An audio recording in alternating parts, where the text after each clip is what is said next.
cicatrices nous rappellent d'où on arrive.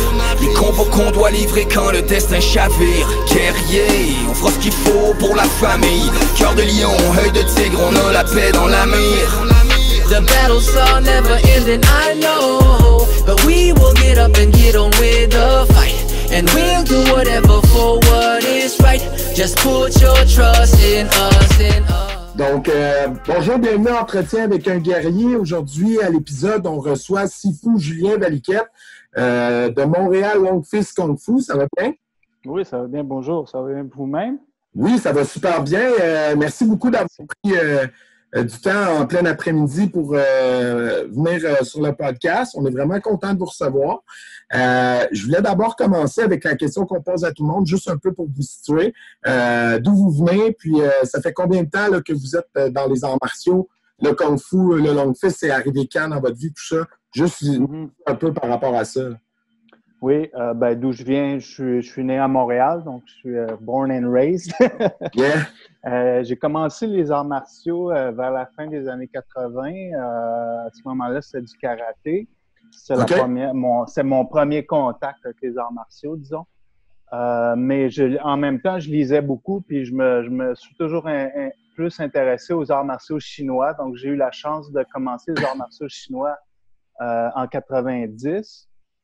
Mon premier style, c'était le Yang Style Tai Chi. OK. Pas longtemps après, j'ai commencé le White Crane Kung Fu, qui est un style du Sud. Et en parallèle, j'ai commencé à être exposé au style du Nord, de la famille Long Fist, à peu près en 92. Okay. Et à partir de là, pendant un bon bout de temps, j'ai fait en parallèle le White Crane aussi, mais à un moment donné, j'ai choisi de... J'en avais trop à faire, pas assez de temps. Ouais. J'ai choisi le Long Fist. J'ai choisi de me concentrer là-dessus, puis sur le Tai Chi aussi. Puis moi, personnellement, White Crane, j'avais déjà entendu parler. Je sais que le karaté vient plus du White Crane selon ce que moi j'en sais. C'est quoi les différences entre le Long Fist qui vient du Nord et le White Crane qui vient du Sud? C'est quoi les grosses... En général, les différences entre les styles du Nord et les styles du Sud sont assez flagrantes. Souvent, les styles du Sud sont plus compacts et il y a moins de déplacements. Les styles du Nord, c'est plus long, il y a plus de coups de pied, il y a des sauts, c'est plus dynamique. Ça, c'est en fait, souvent, en fait, cette distinction-là est grandement influencée par la géographie en Chine. Parce que dans le sud de la Chine, c'est plus des marécages et souvent les gens travaillent sur des bateaux. Donc, c'est plus les combats, ça a développé, c'est plus on est bien stable puis on se bat plus avec les mains. Okay. Tandis qu'en Chine, puis les populations étaient plus denses, en tout cas à l'époque. Tandis qu'en Chine, c'était plus des grandes plaines, puis des gens faisaient beaucoup d'équitation, puis tout ça. Donc, il y avait plus d'espace aussi. Donc, c'est des mouvements plus longs, des positions basses, des mouvements en stretch, là, tu sais, plus stretch. Okay. Puis oui, allez-y. Je ne vais pas vous interrompre. Oui, j'allais juste dire que ça s'appelle Long Fist justement parce que les mouvements sont stretch, mais il y a beaucoup de gens, souvent les gens qui connaissent plus ou moins ça, pensent que parce que c'est des mouvements allongés, c'est du combat à une distance plus loin, mais c'est pas tout à fait vrai. C'est vrai dans le sens que plus on utilise des coups de pied, si on utilise beaucoup de coups de pied, on peut pas être trop proche, naturellement. Mais il y a beaucoup de techniques de main aussi dans le Long Fist. C'est juste l'aspect stretch n'a rien à voir avec essayer de frapper quelqu'un qui est loin. OK, ouais. C'est juste le côté déplacement dans le style qui est plus... C'est parce que souvent, un mouvement semble être une frappe, mais en fait, c'est une projection. Donc, pour faire la projection, un contact avec la hanche ou avec l'épaule, donc c'est un mouvement qui va être stretch, mais qui part collé sur l'adversaire. Donc, c'est juste, quand on ne voit pas l'application, ça peut porter à confusion quand on n'est pas familier avec ce genre de style-là. Puis, dans le fond, ça amène ma question. C'est quoi là, un peu le corpus de ce que vous enseignez? C'est beaucoup des katas? C'est du un contre un? Comment est enseigné le long fist? Ben, il y a un peu de tout ça. Il y a beaucoup de choses. Dans une classe typique, on commence avec un warm-up, avec beaucoup d'étirements, naturellement, du conditionnement. Ensuite, on fait des séries de coups de pied. Donc, on fait beaucoup de coups de pied dans le style. C'est pour ça qu'on fait beaucoup d'étirements aussi. Les coups de pied, quand on les fait en pratique, les coups de pied, on fait les coups de pied hauts. Mais encore là, les gens qui nous voient pratiquer pensent peut-être qu'on fait seulement des coups de pied hauts, mais en combat, en fait, plus tu es proche, plus le coup de pied va être bas. Puis d'ailleurs, c'est toujours plus safe de faire des coups de pied bas parce que tu mets pas en danger ton équilibre, un, puis deux, tu exposes moins les parties. Quand tu fais des coups de pied hauts, c'est plus dangereux. Sauf que pour l'entraînement, je veux dire, si je suis capable de frapper à la tête, c'est facile de frapper au genou. Tu sais. Officiel. Donc, on pratique beaucoup de coups de pied. Ensuite, on pratique des formes, ce que les styles japonais appellent des katas. On a beaucoup de formes. Il y a des formes à deux aussi, qui sont un peu... les formes à deux, c'est un peu le lien entre l'entraînement solo, forme, vers le combat libre. Mais dans ce lien, cette transition-là, si on veut, on commence par les formes à deux qui enseignent les applications des mouvements. Ensuite, il y a ce que j'appelle one-step sparring. C'est comme du combat, mais juste à une rencontre à la fois. Disons, j'attaque, l'autre bloc et contre-attaque. Ça s'arrête là. Il y a du travail d'application spécifique. Puis il y a le combat libre. Il y a aussi du travail dans les pads là, pour développer la puissance. On fait aussi le Qigong, les exercices de respiration, mais ça, c'est partie intégrante de tous les styles chinois, là, autant Tai Chi que Kung Fu. Il y a toujours du Qigong qui est associé à ça. Ouais, c'est ça. J'ai vu sur votre Instagram que vous faites aussi, il y a du maniement d'armes dans votre style? Oui. Ben, tous les styles de Kung Fu ont des armes, c'est sûr. Ouais. OK. Puis je ne mentionne pas parce que c'est sous-entendu. Ben non, mais c'est parce que les gens qui nous écoutent qui ne le savent pas, peut-être. Oui. Okay, il y a des armes, puis même chose que les formes. Il y a des formes d'armes, puis il y a des armes aussi, armes contre armes. Donc, pour apprendre les applications des armes. Puis ça couvre quoi comme arme? Parce que nous, chez nous, on fait nunchaku, bo, katana. Vous faites quoi dans les styles chinois? Les armes qu'on a dans notre système, les armes de base, disons les 4 armes principales dans la plupart des styles de Kung Fu d'ailleurs, c'est il y a les 2 armes courtes, c'est le broadsword, le sabre, et le straight sword, le dian, c'est l'épée droite là, tranchant des 2 bords. Puis les 2 armes longues, le bâton puis la lance. Ça, c'est la base. Après ça, on a double épée, éventail, double éventail. Le Kwandao. Kwandao, c'est comme un genre de gros sabre monté sur un long bâton. Hein. Souvent, cette arme-là, souvent réservée aux Sifu. Okay. Il y a les doubles sabres en crochet. Les doubles dagues, ça me vient pas, mais il y en a beaucoup. Là. Il y en a vraiment beaucoup. C'est intéressant. My head, là, mais oui, il y a beaucoup d'armes. Traditionnellement, dans les styles chinois, il y a toujours il y a beaucoup d'armes. Puis votre apprentissage, il s'est fait à Montréal, mais là, aujourd'hui, j'imagine, si vous êtes rendu avancé, y a-t-il encore des gens à Montréal qui sont assez plus avancés que vous, ou vous allez comment? Non, moi, j'ai encore un Sifu, mais c'est à Toronto, donc je vais à peu près une fois par année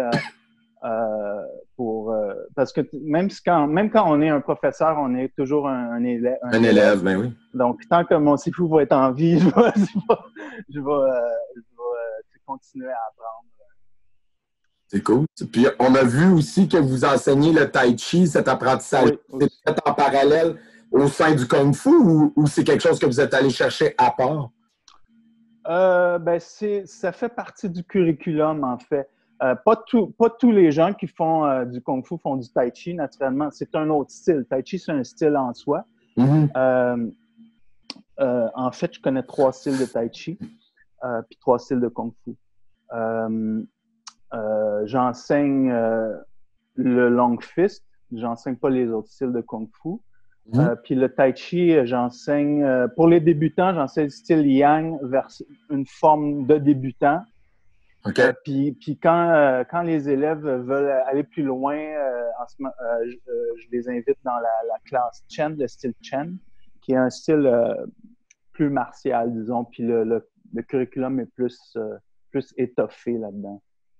Ça, c'est quelque chose que notre professeur, à moi, Jérémy, a déjà dit sur un de nos cours, en tout cas, que la pratique du Tai Chi devrait pratiquement être faite par tout le monde qui fait d'autres styles d'armation, vouloir dire que c'est tellement bon pour la respiration, la souplesse, tout ce que ça va chercher.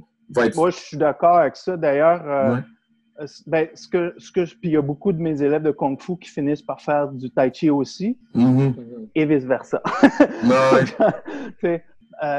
Selon moi, c'est 2 bons compléments, yin-yang. Souvent, ce que le Tai Chi va apporter, souvent ce qui va aider à améliorer le Kung Fu, c'est la détente. Parce qu'en généralement, souvent, les gens sont trop raides. Okay. Donc, pour frapper, pour avoir une bonne force de frappe, il faut être détendu. Parce que à l'impact, on a une tension à l'impact, right? Quand on donne un coup de poing, disons. Ouais.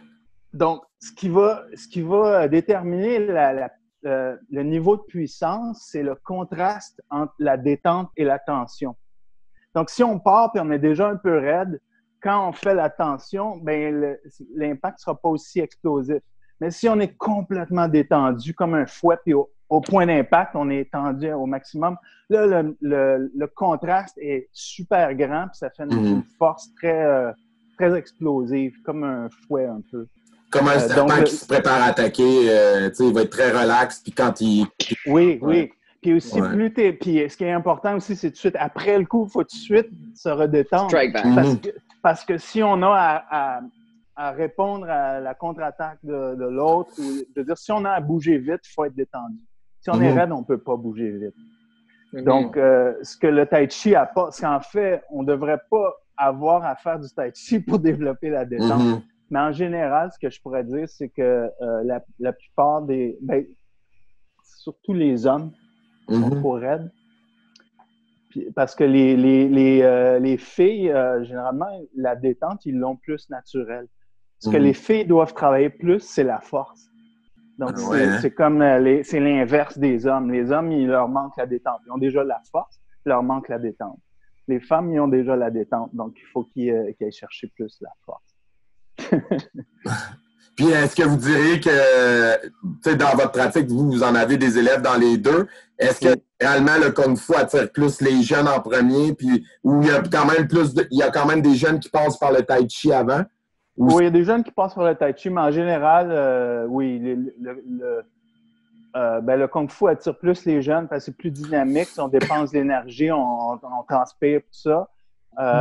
Pour le Tai Chi, faut quand même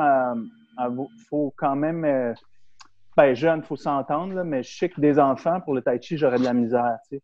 Parce que moi, j'enseigne pas les enfants, mais j'ai déjà enseigné les enfants dans le passé. Puis en Kung Fu, pour les formes, c'est difficile. Tu sais, des jeunes, là, de juste les laisser se tenir pendant 5 minutes sans tenir une position, c'est déjà difficile. Fait que leur apprendre des formes, c'est plus difficile pour les... Fait que vous commencez à quel âge dans le Kung Fu chez vous? Ben moi, c'est des cours d'adultes, donc... c'est 13 ans ou c'est 18? Ça dépend. C'est plus du cas par cas, parce qu'à 13 ans, tu peux avoir des enfants à 13 ans qui ont déjà une maturité, puis ça leur dérangera pas de s'entraîner avec des adultes. Mais à 13 ans, si l'enfant il a pas encore une maturité assez pour se tenir tranquille, disons, là, avec des adultes. Donc, ça dépend mais j'ai déjà eu un de 12 ans. Je pense que c'était pas mal le plus jeune là, dans mes cours d'adultes. Okay. La moyenne d'âge dans mes cours de Kung Fu, c'est dans la trentaine, mettons, début de trentaine. En Tai Chi, c'est un peu plus vieux. Wow! Puis, on a vu aussi, en faisant un petit peu nos recherches, que vous faisiez de la musique aussi. Faites quoi mes exactement? Deux passions. Mes deux passions. Les arts martiaux et la musique. Puis, vous faites ça professionnellement, la musique? Vous êtes musicien? Je suis musicien. En ce moment, je ne fais pas ça professionnellement. Mettons semi-professionnellement. J'ai fait ça professionnellement pendant des années. Sauf qu'à un moment donné, quand je me suis retrouvé avec mon école de Kung Fu, là, c'est plus difficile d'aller faire des tournées parce que je ne peux pas annuler des cours. Fait que c'est plus difficile. À ce moment-là, il faut que je réajuste mes affaires. Fait que là, en ce moment, le Kung Fu, pour vous, c'est votre travail à temps plein. Là, c'est mon gagne-pain. Le Kung Fu, je dirais le plus le Tai Chi. Le Tai Chi est plus populaire que le Kung Fu. Le Kung Fu était beaucoup plus populaire dans les années 90. Depuis les années, mettons, 2010, plus dans le MMA a pris une grosse part. La boxe aussi. La boxe est très populaire aujourd'hui. La boxe occidentale. Donc, quand les gens veulent apprendre un art de combat, généralement, c'est moins populaire le Kung Fu. Ça nous prendrait un nouveau film super populaire. Un nouveau Bruce Lee. C'est ça qui est arrivé dans les années 90. C'est quand Jackie Chan a sorti son premier film tourné aux États-Unis. C'était Rumble in the Bronx. Ça, on l'a vu dans les écoles de Kung Fu. On a vu ça l'a amené une grande popularité. Ah ouais, on vit la même chose avec le karaté. Le cinéma a une grosse influence sur la perception des gens, c'est évident. Sans aucun doute. Hein. Ouais, fait que vous avez vu la différence, dans le fond, vous étiez là avant puis après, là, on va dire, l'agence du MMA. Fait que ça a fait un impact là, sur un gros impact. Si j'avais pas eu le Tai Chi, j'aurais été obligé de fermer mes portes. Ah ouais, hein? À ce point-là. C'est parce que je suis au centre-ville aussi. Ouais. Oui, centre-ville, c'est pas évident. Ouais, centre-ville de Montréal, les loyers doivent être exorbitants. Hein? Ouais, je suis une des seules écoles qui reste qui n'a pas déménagé un peu plus loin. Puis ce qui m'a permis de faire ça, c'est que maintenant, j'ai plus mon loyer. C'est-à-dire que je loue dans une école de danse, puis je paye seulement les heures que j'utilise. Okay. Donc, en fait, c'est un local que beaucoup de différents groupes, de différentes sortes de disciplines, c'est pas juste la danse, mais il y en a qui font du kickboxing, du pilates, n'importe quoi, qui louent cette salle-là. Donc, c'est un centre sportif qui loue à tout le monde. Là. Ouais, c'est ça. Mais c'est un building, c'est même pas un centre sportif, c'est un building normal, là.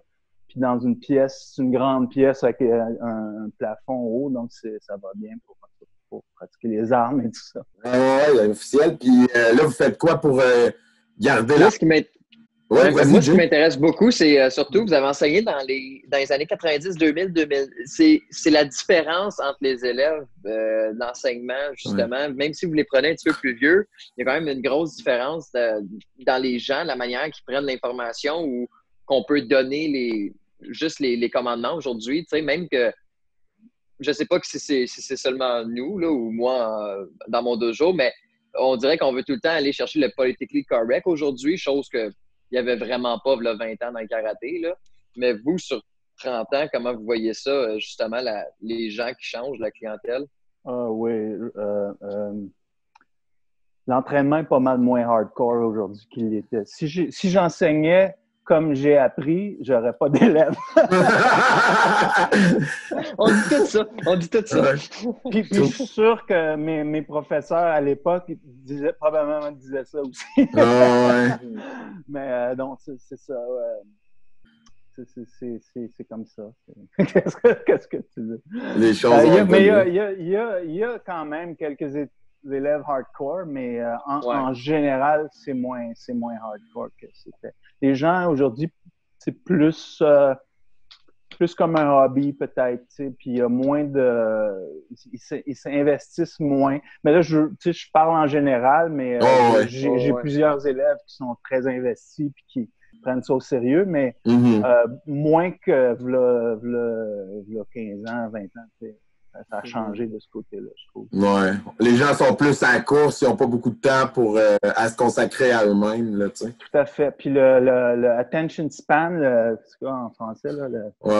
Le temps de concentration est moins grand aujourd'hui qu'avant. Puis je me trouve à simplifier beaucoup, surtout comme dans ma classe de Tai Chi, là. Puis je simplifie beaucoup. Ah ouais, hein? Ouais. Puis ça a l'air de quoi? Les classes de Tai Chi, c'est quoi un peu le corpus que vous faites? Ça, c'est quelque chose que je ne connais pas du tout, personnellement. Là. Vous faites quoi dans un... Ouais, le Tai Chi, j'ai deux... j'ai une école aussi à Brossard. Là, c'est seulement du Tai Chi. J'ai deux modèles, si on veut, en fait, parce que j'ai une classe débutant, puis une classe, je dirais pas avancée, mais j'appelle ça la classe Chen, style Chen. Mais la classe débutant, c'est un curriculum limité. Donc, ce qu'on fait, on fait toujours la même chose. Donc, la première moitié de la classe, c'est du Qigong thérapeutique. Donc, des exercices de respiration, de concentration, méditatif, qui sert d'échauffement en même temps. Puis en deuxième partie, on travaille sur la forme des 24 mouvements style Yang. Et déjà, cette forme-là, c'est considéré comme du Tai Chi simplifié. Okay. Mais moi, je découpe. La forme, je l'enseigne lentement, un mouvement à la fois, puis je répète, et c'est comme ça. Comme ça, les gens peuvent suivre plus facilement. Parce qu'il y a des gens aussi quand même d'un certain âge dans certaines de mes classes, comme ça. Puis là, quand les gens ont fait le tour de ce qu'il y a dans... Il y a beaucoup de gens pour qui ça les convient, puis ils n'ont pas besoin de plus. Mm-hmm. Puis c'est correct. Puis s'il y en a qui, eux autres, ils veulent en prendre un peu plus, là, dans la classe Chen, on a plus de... Mettons, il y a plus de choses. Il y a du Qigong, il y a les formes, naturellement, mais on fait aussi le push hands. Push hands, c'est comme une forme de... C'est un exercice... c'est comme un combat, mais on commence avec un contact, bras contre bras, puis on fait un cercle comme ça, puis quand on trouve une ouverture ou quand on sent que l'adversaire perd un peu son équilibre, ben là, on le pousse ou on le tire ou on le fait tomber. C'est essayer de faire tomber l'autre, mais sans forcer. En fait, on utilise la force de l'autre. OK. Ça, c'est le push hand. Une faille dans son stand. Exact. Et à part ça, il y a des exercices dans le curriculum. Ouais. Il y a des armes, il y a l'épée, l'éventail, double épée, double éventail. Ça, c'est plus tard, par exemple, naturellement. OK. Il y a aussi des exercices de renforcissement des points. C'est un genre de Qigong où tu serres les poings, tu fais la même chose avec les mains, avec les pieds, avec la colonne. On appelle ça tension exercise, des exercices de tension. Donc, pour développer la force explosive parce que la différence dans le style Yang et le style Chen, c'est que style Yang, Tai Chi, c'est toujours lent. Okay. Mais style Chen, c'est à 2 vitesses, disons, c'est lent, puis des fois, paf, ça explose rapide. Les coups sont rapides. Donc, la vitesse est variable. Donc, il y a de la puissance et ces exercices-là sont pour développer ce genre de choses-là. Mm-hmm. Ah, ouais, c'est cool, ça. Je savais même pas qu'il y avait des armes dans le... Le Tai Chi, en fait, on pourrait dire que c'est un style de Kung Fu. C'est considéré comme le Kung Fu interne, externe, qui se base plus sur la force interne qui est développée avec le Qigong. Et ce qu'on appelle communément le Kung Fu, c'est plus référé au style externe. Mais encore ça, il n'y a pas de consensus. Même moi, l'idée interne-externe, pour moi, c'est plus une question de niveau qu'une question de style. C'est ça. Okay. Mais grosso modo, le Tai Chi, ça fait partie du Kung Fu, si on veut dire. Donc, les armes, c'est la même chose que dans les styles de Kung Fu, tu sais. Ça fait partie de ça. D'ailleurs, le fait que les gens pratiquent le Tai Chi pour la santé, là, c'est très récent. OK. Tai Chi, ça a été créé pour le combat, comme le Kung Fu. OK. Puis vers le début du 20e siècle, ils se sont rendus compte que c'était bon pour la santé. Mais la pratique lente, c'était simplement pour développer une plus grande sensibilité dans les bras, pour sentir l'intention de l'autre, puis pour bien, mettons, au contact, sentir qu'est-ce que l'autre va faire, puis se servir de sa force. Donc, la pratique lente, c'était simplement pour développer, être plus détendu, puis pouvoir mieux sentir ce que l'autre fait.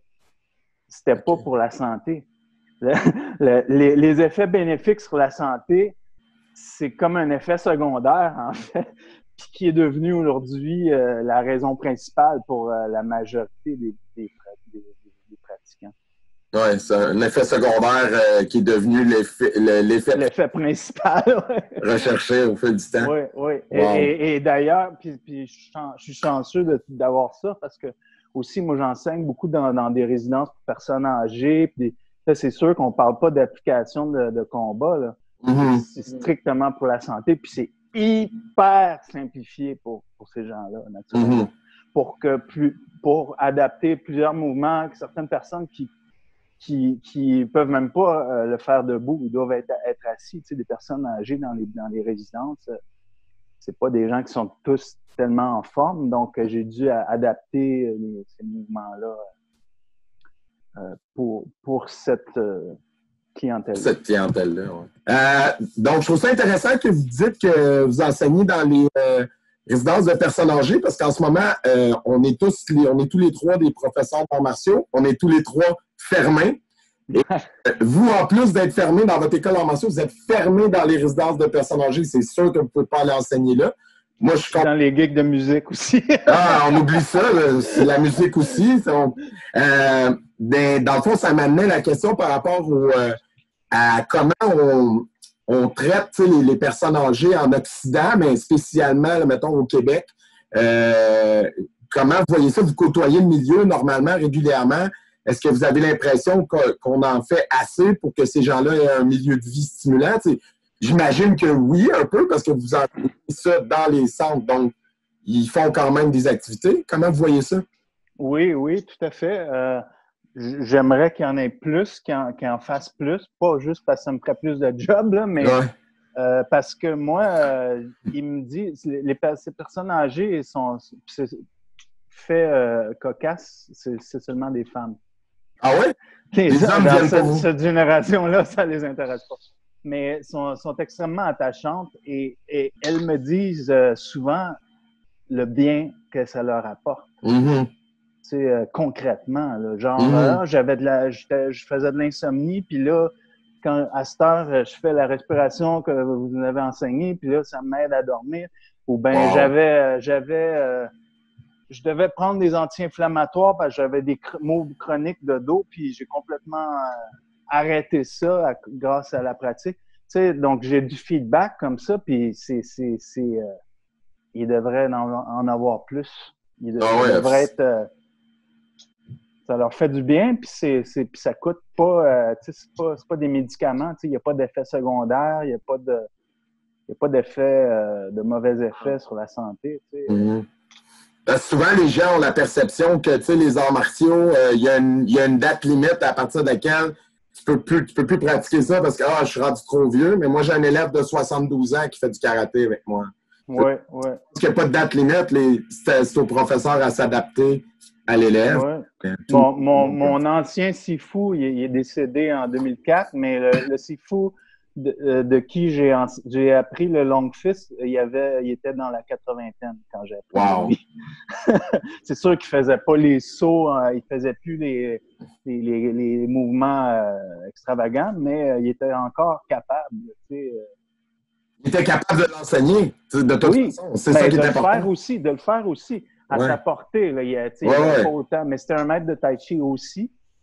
C'est sûr qu'à son âge, à cet âge-là, il enseignait plus le Tai Chi, mais justement, il était content de trouver des gens qui étaient intéressés à son Kung Fu. Jay, tu avais une question? Vas-y. Moi, je voulais aller aussi beaucoup. Nous, on fait du Kenpo, puis le système de karaté avec les couleurs de ceinture, c'est à cause des Américains, c'est comme connu, la ceinture jaune jusqu'à la ceinture noire. Vous, en Kung Fu aussi, Sifu, nous, on sait que c'est Xian en chinois, mais pour ceux qui écoutent, le grading à votre école, puis les titres, comment ça fonctionne environ? Ça fonctionne comme... Ça fonctionne comme la hiérarchie familiale. OK. Donc, comment on nomme les gens? Sifu, c'est 2 caractères. Si, ou bien che, ou su, dépendamment de la région, là, la prononciation. Che, ça veut dire professeur, puis fou, ça veut dire père. OK. Donc le sifu de mon sifu, c'est sigong. Gong, c'est grand-père. Après ça, c'est sijo, arrière-grand-père. Donc, puis il y a on n'utilise pas nécessairement tous les termes, mais traditionnellement, dans les écoles chinoises, il y a un terme pour la personne avec qui tu t'entraînes, c'est ton frère de Kung Fu ou ta sœur de Kung Fu. Le frère de Kung Fu de ton sifu, c'est ton oncle de Kung Fu. Siba, Sibo, ton oncle. Et en tout cas, c'est toute une comme ça. Puis ton grand frère, ta grande sœur, ton petit frère, tu sais, dans l'école. Dépendant de l'âge des gens, là? Pas de l'âge, de l'ancienneté de pratique. Ah! Donc, c'est une hiérarchie qui n'est pas explicite. T'sais, on n'a pas de ceinture de couleur, puis on n'a pas de. Il n'y a rien, il n'y a pas de signe qui montre que lui il est plus avancé que lui. Tout le monde le sait, tout le monde connaît sa place. OK. Donc, c'est basé sur la structure familiale. Donc, vous n'avez pas de ceinture puis d'examen, mettons? Non, moi, j'ai instauré des examens avec un système de niveau pour la seule raison que ça aide avec la motivation des élèves. Traditionnellement, dans les écoles chinoises, ça n'existait pas. Ça. En fait, les ceintures de couleur, je pense, ça a été inventé par le fondateur du judo, je pense, au Japon. Puis, c'est plus facile aussi, tu sais où est-ce que l'élève est rendu, puis tu sais, Mais c'est bon pour donner de la motivation, c'est sûr. Puis vous avez fait votre propre système de niveau à l'interne pour permettre d'avoir, OK, je suis rendu à peu près à la moitié de mon cursus ou quelque chose comme ça. Oui, c'est ça. Mais en fait, j'ai pris le curriculum, c'est comme une tarte, là, puis j'ai coupé la tarte en morceaux. Puis je passe une évaluation avant de passer même principe. Un peu comme au karaté. Oui. Sauf qu'on n'a pas de ceinture de couleur, mais quand ils passent des niveaux, je leur donne un genre de certificat qui certifie qu'ils ont passé tel niveau. Et ça prend à peu près combien de mettons, évidemment qu'on sait tous qu'on n'a jamais fini d'apprendre, puis c'est jamais parfait, mais ça prend combien d'années, disons, à un élève moyen de compléter le cursus, on va dire? Au complet? Ouais. Combien de temps je commence aujourd'hui puis je veux tout apprendre ce qu'il y a dans le cursus? C'est dur, ça dépend de l'élève. Tu sais, je veux dire, si tu prends 2 élèves qui s'inscrivent aujourd'hui, s'il y en a un qui vient 2 fois disons 3 fois par semaine, l'autre vient 1 fois par semaine, après 1 an, il y en a un qui a comme l'équivalent de 2 ans de plus que l'autre. Ça fait que ça dépend de la régularité de l'élève. Ça dépend si l'élève pratique à la maison. Ça dépend aussi du talent naturel. Il y en a qui apprennent plus vite que d'autres. Donc, c'est dur à gager le progrès. Tu sais. C'est pour ça, tu sais, si quelqu'un me demande avant de s'inscrire, tu sais, comment ça va prendre de temps avant que je vais devenir bon? Mais premièrement, ça veut dire quoi, devenir bon? Tu sais, c'est dur, c'est vraiment dur à gager. Mais juste pour te donner une idée, l'élève qui est resté le plus longtemps, là, il n'est plus là, mais je pense que c'était pas loin de 15 ans.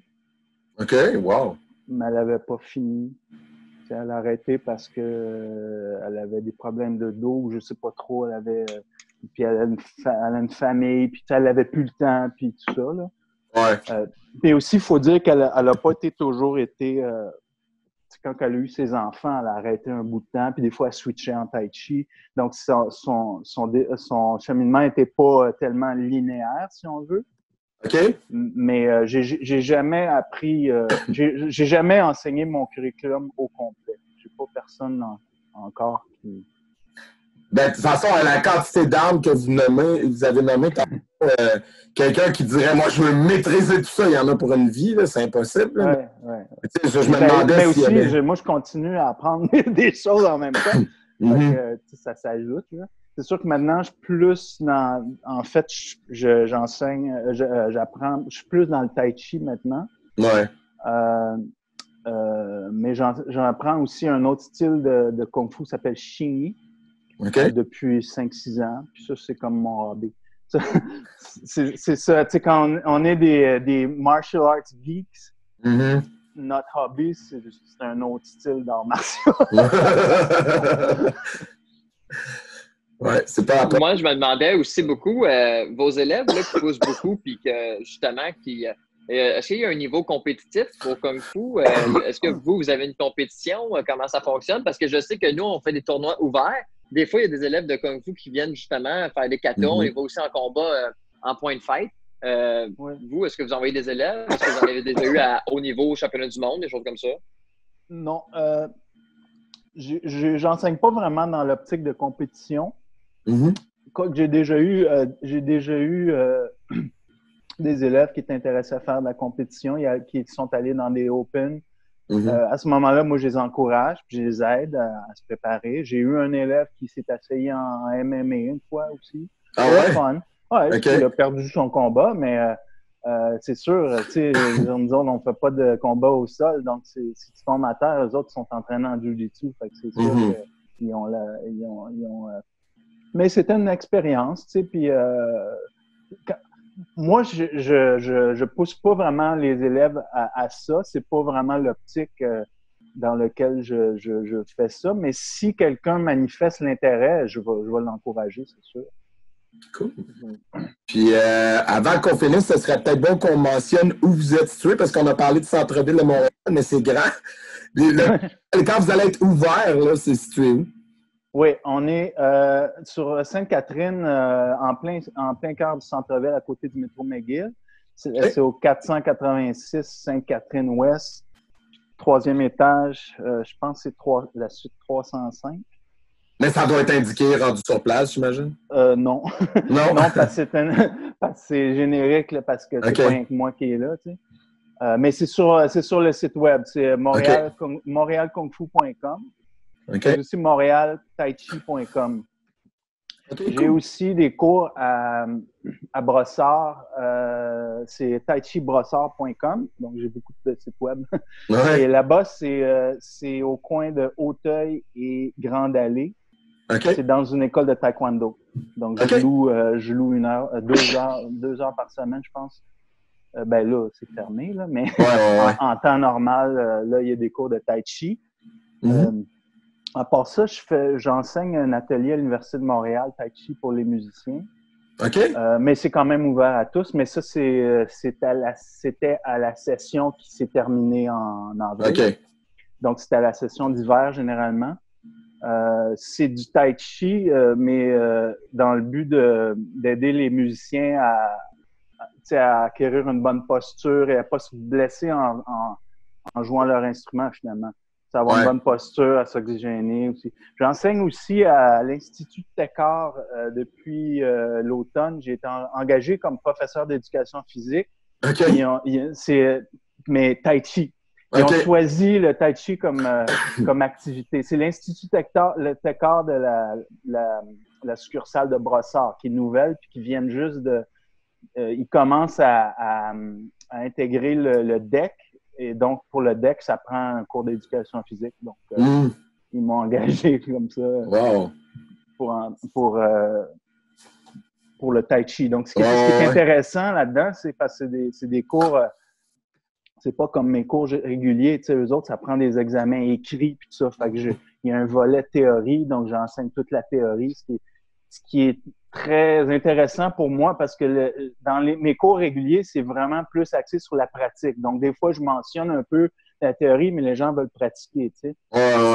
Mais au collège Técart, si c'est un cours de 3 heures, on ne pratique pas pendant 3 heures. Fait qu'à un moment donné, on prend 1 heure, puis je parle de théorie, puis ça m'a forcé à consolider toute ma théorie par écrit.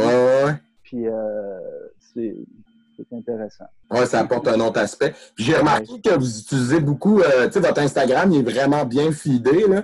C'est pas tous les professeurs de karaté qui en font autant. Tu sais, vous faites beaucoup des petits extraits live, tout ça. Est-ce que vous donnez en ce moment, vos élèves, ils peuvent suivre des cours privés par, mettons, par Zoom, comme on fait en ce moment? Ou, pas pour le moment, mais c'est justement ce que je fais sur Instagram en ce moment. Surtout depuis le confinement, j'ai mis beaucoup de leçons gratuites. Puis j'ai la même chose sur YouTube. Mais mon but, c'est éventuellement de faire des cours en ligne, de vendre des cours en ligne. Okay. Mais la première étape pour ça, c'est de construire un auditoire. OK. Donc, c'est leçons gratuites dans le but d'attirer des gens. Et éventuellement leur offrir continuer à donner des leçons gratuites et avoir l'option pour ceux qui veulent aller plus loin et qui sont des fois dans une ville où il n'y a pas accès, où il n'y a pas d'école vraiment. Fait que les gens, c'est sûr que c'est toujours mieux en personne. T'sais, des cours strictement en ligne, c'est limité. Mais pour beaucoup de gens, c'est la seule option qu'ils ont. Donc, j'aimerais éventuellement préparer ce genre de choses. Ah, ben c'est super intéressant. En tout cas, on va mettre le lien vers Montréal Tai Chi, puis c'est ça, c'est Montréal Tai Chi puis Montréal Kung Fu?